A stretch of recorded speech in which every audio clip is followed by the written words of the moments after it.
All right, folks, sharpen your blades, pack your heat, and make sure your mud camo's on thick, because today we're diving headfirst into one of the greatest, weirdest, and most inconsistent sci-fi series of all time. Predator. From absolute masterpieces of suspense and action to cinematic crimes that make you wish the cloaking device worked on the entire movie, this franchise has seen everything. I'm Wes from Atomic Cult Media, and this is every Predator movie ranked from worst to best. We're going from the lowest depths of Requiem's black void of cinematography to mythic perfection of the original 1987 classic. Along the way, we'll talk about why Prey hit so hard, how Predators pulled off an underrated gem, and why Disney's universe-building instincts might be the biggest threat the Yacha species has ever faced. Let's get into it because there's something out there waiting for us, and it ain't no man. Number 9. AVP Requiem. This movie is a crime scene. It's the bastard child of both the Predator and Alien franchises, and somehow inherited none of the strengths of either parent. I mean, you've got that Pred Alien, which on paper sounds metal as hell. Xenomorph born from a Predator host, but instead of giving us nightmare fuel, it reduced to a blurry blob of pixels in the world's darkest movie. Seriously, the cinematography is so blacked out, you'd think the projectionist fell asleep on the dimmer switch. Instead of badass colonial marines, we get a cast of CW teenagers, a bunch of small-town kids who look like they're on their way to a pumpkin patch before an alien invasion ruined their weekend. The Predator we get here, nicknamed Wolf, is supposed to be this elite cleaner, like Harvey Keitel from Pulp Fiction with the plasma caster. But it's wasted on a story that takes itself way too seriously. And there's gratuitous violence, acid blood everywhere, and a total lack of tension. Even the deaths don't land because you don't see a damn thing. It's rated R, yet it feels more sanitized than a PG-13 studio note draft. Bottom line, this is the Jason Goes to Hell of the franchise. Overcomplicated, over-edited, and somehow underlit. If you've ever wondered how to make Aliens and Predators boring, congratulations, you found your answer. Number 8, The Predator. When Shane Black, the man who acted in the original and wrote Lethal Weapon, was announced as a writer-director, Predator fans collectively lost their minds, me included. Fred Dekker co-writing? That's Monster Squad magic right there. What we got instead was a Frankenstein studio mangled mess that feels like 10 drafts of 5 different movies spliced together. There were entire reshoots that scrapped major plot lines, including one where the protagonists team up with 3 predators. Instead, we got a super predator, which looks like the final boss of a video game nobody finished. Then there's the autistic savant child subplot. This bizarre next step in human evolution arc that's handled with the subtlety of a grenade. I don't know who thought that was the emotional core we needed in a Predator movie, but it wasn't. Even worse, the tone jumps from gory horror to Guardians of the Galaxy quip fest without warning. The humor lands like a brick through a windshield, and by the end we got a Predator Iron Man suit revealed that tries to marvelize the franchise. They literally call it Predator Killer. Shane buddy, we didn't need a superhero suit. We needed tension. I wanted Predator Lethal Weapon. What we got was Predator The Last Airbender. Tell me in the comments though, did anyone actually like this movie without irony? Because if you did, I want to study your optimism under a microscope. Number 7, Alien vs. Predator. Now look, Paul W.S. Anderson isn't exactly known for restraint. But credit where it's due, the first AVP actually has moments of genuine fun. The pyramid setting, cool idea. The concept of predators using Earth as a hunting ground since ancient times, solid lore. The first Alien-Predator showdown is pretty awesome, actually. But then everything slows to a crawl. The human characters are forgettable archetypes. The pacing feels like it's melting, and somehow a single Xeno manages to kill 2 predators, which should have been impossible given their established power levels. The predators here are also portrayed like bulky linebackers in Halloween costumes. They move like Batman from 1989. Stiff, slow, and unthreatening. Still, it's not offensively bad, It's just deeply mediocre. If you're 12 and watching on cable, you might have a blast. But if you've read the AVP Dark Horse comics, though, you know how much potential was wasted here. And please, if they ever reboot the concept again, give us the Colonial Marines. Nobody wants a teenage archaeology field trip when xenomorphs are involved. Number 6, Predator, Killer of Killers. Now, here's where things get interesting.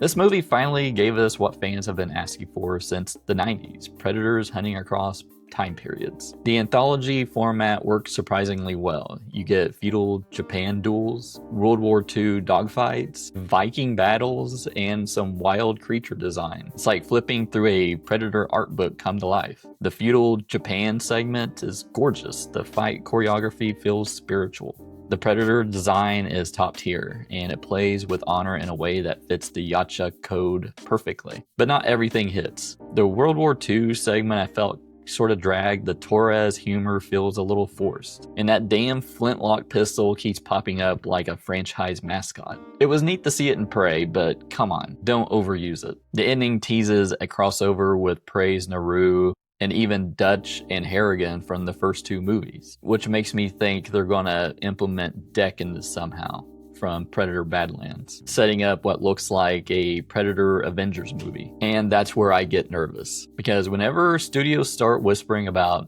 cinematic universes, creativity gets skinned alive. We've seen this happen to Star Wars. We've seen it happen to Marvel. And don't get me wrong, I had a blast with Killer of Killers, but there's a fine line between building mythology and building a content machine. If you're enjoying this video, hit like and maybe subscribe. That signals to me that you want more of these ranked videos. If you want to support the channel further, join our YouTube membership or Patreon. Also, if you're on mobile, hit that hype button. You get 3 hypes a week, and I would love to have one of those. Also, tell me your favorite Predator moment in the entire series. Is it Dutch covered in mud? Harrigan facing off in the ship? Naru's final trap? Let me know down in the comments below. Alright, so let's get back into it. The hunt's not over yet. 5. Predator Badlands. This movie shouldn't have worked. PG-13, Predator, recipe for disaster, right? But somehow, Badlands absolutely pulled it off. It feels like a love letter to the 90s Dark Horse comics. Gritty, pulpy, and packed with atmosphere. Dakota Fanning's dual roles are a huge win. She plays off Deck, the main protagonist, beautifully. Their dynamic gives this movie unexpected emotional weight. And what really surprised me was how it made me root for the Predator. Not because the humans sucked, which is the usual trick, but because the writing gave the creature an art. There's also a ton of Alien franchise Easter eggs, but handled with restraint. It teases without teasing too much, walking that fine line between homage and fan service. With that said, I'm starting to feel the Disneyification creeping in here too.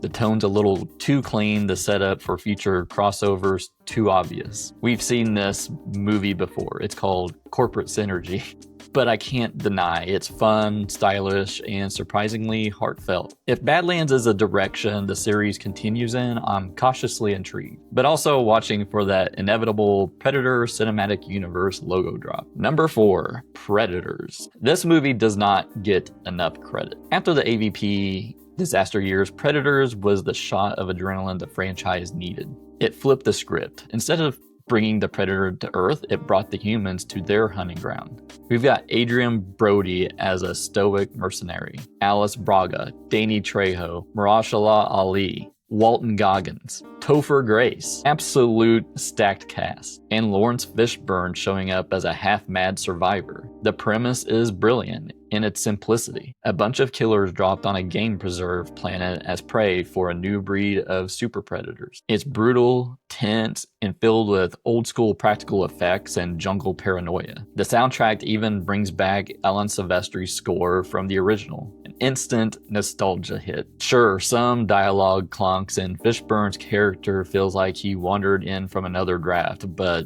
the tone is just right. It understands what makes Predator work: isolation, mystery, and primal survival. It's the best sequel we had in 20 years at the time. Number 3, Prey. Prey isn't just a great Predator movie, it's a great film, period. Director Dan Trachtenberg stripped away the franchise bloat and brought it back to what mattered: the hunt. No quips, no government conspiracies, no super suits, just raw survival. Amber Midthunder as Naru gives the best performance in the entire franchise since Arnold Schwarzenegger. She's clever, vulnerable, determined. And her arc from underestimated outcast to triumphant hunter is beautifully told. And let's kill the girl versus predator discourse once and for all. She didn't overpower him, she outsmarted him. And that is what the series is all about. Adaption. The strong survive, not the strongest. The feral predator design, phenomenal. The bone mask is instantly iconic. The cinematography, it's gorgeous. Some of the best natural lighting in the series. Prey is the reason we're in the middle of the Predescance. It reminded everyone that you don't need explosions or muscle oil, just a well-told hunt. Number 2, Predator 2. This one's chaotic, sweaty, and glorious. It's like someone said, what if Predator but LA during the apocalypse? And the studio said, yeah, go nuts. Danny Glover plays a cop caught in a gang war between drug cartels and voodoo cults, all while a predator uses the city as its personal trophy ground. It's over the top, it's grimy, and it works. The cast is stacked. Glover, Gary Busey, Bill Paxton, Ruben Blades. Every scene drips with tension and sleaze. In that subway attack sequence, it's pure gold. Also, Alan Silvestri gives one of the greatest scores in all of film history, in my opinion. Predator 2 expanded the lore. The Elder Predator, the alien skull, the flintlock pistol. All of it shaped the mythology for decades. It also flipped the script from the original movie. No jungle, no soldiers, just a cop in over his head facing a mythic hunter. It's the underdog entry that proved you could do Predator differently and still keep the core intact. And yeah, it's dated. Neon lighting, insane pacing, but that's exactly why I love it. It's a time capsule of 90s excess and sci-fi imagination. I have one honorable mention, and it's not a movie, but it is Batman vs. Predator run from 1991, the first one. I love this comic. It's so good. I read it over and over as a kid. It's written by Dave Gibson with art by Andy and Adam Kubert. This 3-issue miniseries is one of the best crossover comics ever, in my opinion. It captures everything Predator 2 did right. The urban chaos, the honor in battle, and an equal fight between two hunters. Batman uses detective work to track the Predator, builds specialized armor to fight with it, and actually gets beaten to hell before turning the tables. And Alfred, yes, Alfred, he gets his own moment with a damn blunderbuss. It's gritty, cinematic, and weirdly grounded. If Warner Brothers ever wanted to win Comic-Con forever, adapt this. Number 1, Predator, the gold standard, the untouchable king. One of the most perfectly structured action horror films ever made. John McTiernan understood tension. For the first 40 minutes, it's a macho action flick. Explosions, one-liners, jungle warfare. Then suddenly the movie shifts into horror, stripping away the bravado one by one until only primal fear remains. Arnold's Dutch isn't just a tank, he's a soldier forced to adapt, to fight something beyond comprehension. The entire supporting cast is iconic. Dylan, Mac, Billy, Blaine. Every character feels real and distinct, without needing exposition dumps. And the Predator itself, still one of the greatest creature designs in film history. Stan Winston and Kevin Peter Hall created a monster that felt ancient, intelligent, and utterly terrifying. Even today, the face reveal, those mandibles clicking, still gives me chills. There's also a subtle brilliance here that people overlook. Predator quietly passes the Blacktail test. You got two black characters, Mac and Dylan, having a conversation about survival, strategy, and loyalty. Not about race. In 1987, that was quietly revolutionary. It's also a rare movie that the more you strip away, the better it gets. No origin, no lore dump, just the hunt. But if I could change one thing, just cut the opening UFO shot. Imagine going in cold, thinking it's a standard jungle rescue movie, and then realizing halfway through that something's off. I feel that reveal would have blown minds. Predator is lightning in a bottle, a perfect fusion of 80s action excess and primal horror minimalism. Every sequel has tried to recapture it. None have topped it. So that's the list. From jungle to the city, from feudal Japan to outer space. That's every Predator movie ranked. But now I want to hear from you. What's your Predator ranking? Do you think Prey should have taken the top spot, or are you like me and a sucker for 80s sweat, testosterone, and one-liners of the original two? Drop your list in the comments below. I'll be reading through and featuring some, maybe in a future video. And hey, if you enjoyed this bloody safari through cinematic chaos, click here to subscribe.